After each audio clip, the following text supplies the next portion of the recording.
ሰላም የጤና ቲዩብ ቤተሰቦች ጤናና ሰላምን እየተመኘንላችሁ በዛሬው ቪዲዮአችን ላይ ስለ ቤኪንግ ሶዳ አስደናቂ ጥቅሞችን የምናይ ይሆናል። ለዚህ ቻናል አዲስ ከሆኑ ሰብስክራይብ በማድረግ አስገራሚ የጤናና የውበት መረጃዎችን ያገኙ። ቤኪንግ ሶዳ ወይም ሶዲየም ባይካርቦኔት አብዛኛውን ጊዜ ለማጋገሪያ የምንጠቀምበት ሲሆን ከዚህ ባለፈ ግን ብዙ የጤና የውበት እንዲሁም የጽዳት ጥቅሞች እንዳለው ያውቃሉ?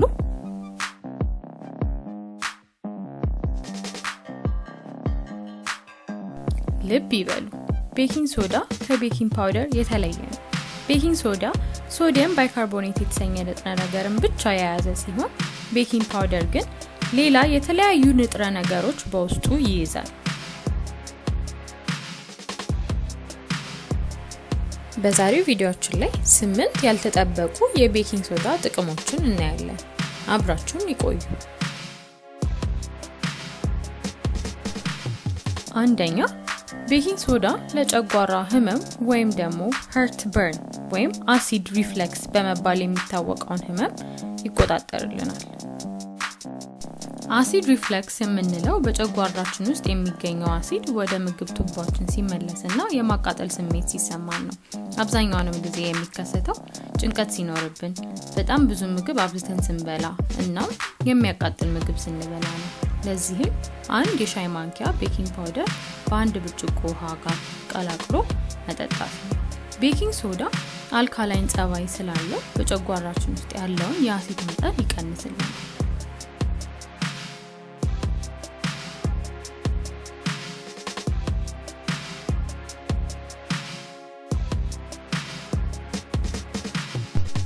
ሁለተኛ፣ ቤኪንግ ሶዳ ቶሎ እንዳይደክመን ያደርገናል። ስፖርት በምንሰራበት ጊዜ ላክቲክ አሲድ የተሰኘ የአሲድ አይነት በሰውነታችን ውስጥ ይመረታል። ይህ አሲድ ቶሎ እንዲደክመንና ብዙም ስፖርት እንዳንሰራ ያደርገናል። ስለዚህ ስፖርት መስራት ከመጀመራችን በፊት አንድ የሻይ ማንኪያ ቤኪንግ ፓውደር በአንድ ብርጭቆ ውሃ ጋር በመቀላቀል እንጠጣ። ይህም በስፖርት ሰዓት የሚመረተውን የአሲድ መጠን ያከሽፍልናል።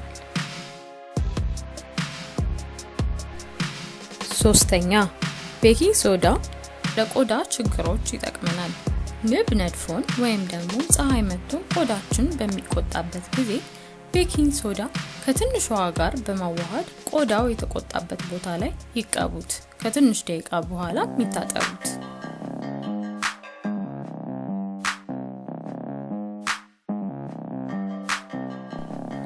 አራተኛ፣ ኢንፌክሽንን ይከላከልልናል።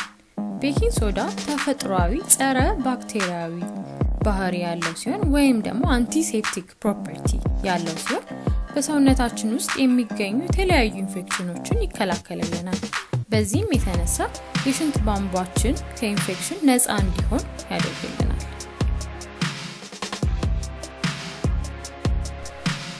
አምስተኛ፣ የቶንሲል ህመምን ይከላከልልናል። አንድ የሻይ ማንኪያ የቤኪንግ ሶዳ በማድረግ ከውሃ ጋር በመቀላቀል ጉሮሯችን ጋር በመሞጥሞጥ ከዛም ውሃውን ይትፉት። ይህንንም በተደጋጋሚ ያደርጉት።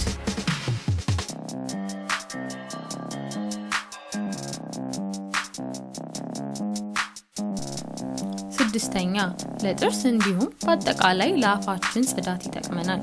ቤኪንግ ሶዳ ለመጥፎ የአፍ ጠረን ይጠቅመናል። አንድ የሻይ ማንኪያ ቤኪንግ ሶዳ ከአንድ ብርጭቆ ውሃ ጋር በማድረግ ይሞጥሞጡት።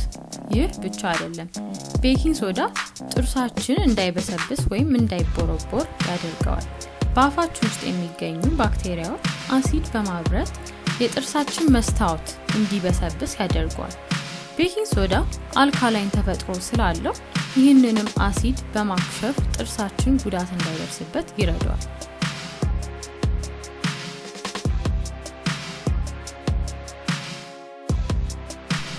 በተጨማሪ ቤኪንግ ሶዳ ጥርሳችንን ለማንጣት ይጠቅመናል። ቤኪንግ ሶዳ በአብዛኛዎቹ የጥርስ ሳሙናዎች ላይ የሚገኝ ሲሆን በጥርሳችን ላይ የሚጋገረውን ቆሻሻ የማንሳት አቅም አለው።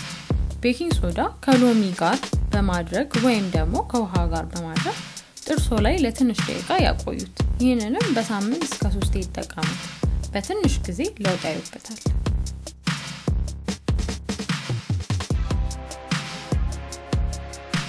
7ኛ ቤኪንግ ሶዳን እንደ ዲዮድራንት መጠቀም እንችላለን።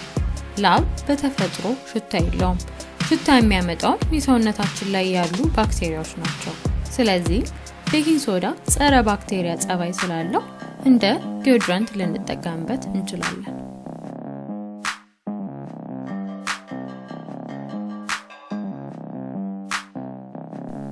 8ኛ ቤኪንግ ሶዳን ፍሪጅ ውስጥ በማስቀመጥ የፍሪጅን መጥፎ ሽታ ማጥፋት ይችላሉ። ይህ ብቻ አይደለም፣ በኪችን ውስጥ ያሉ እቃዎች እንደ ኦቨን፣ ማይክሮዌቭ፣ የቡናና የሻይ ሲኒዎች ላይ የማይለቅ ቆሻሻ ሲያጋጥሙ ቤኪንግ ሶዳ ከውሃ ጋር በመቀላቀል ቆሻሻው ላይ ይቀቡት። ይህንንም ለትንሽ ደቂቃ ያቆዩትና ያለምንም ልፋት ያስለቅቁልዎታል።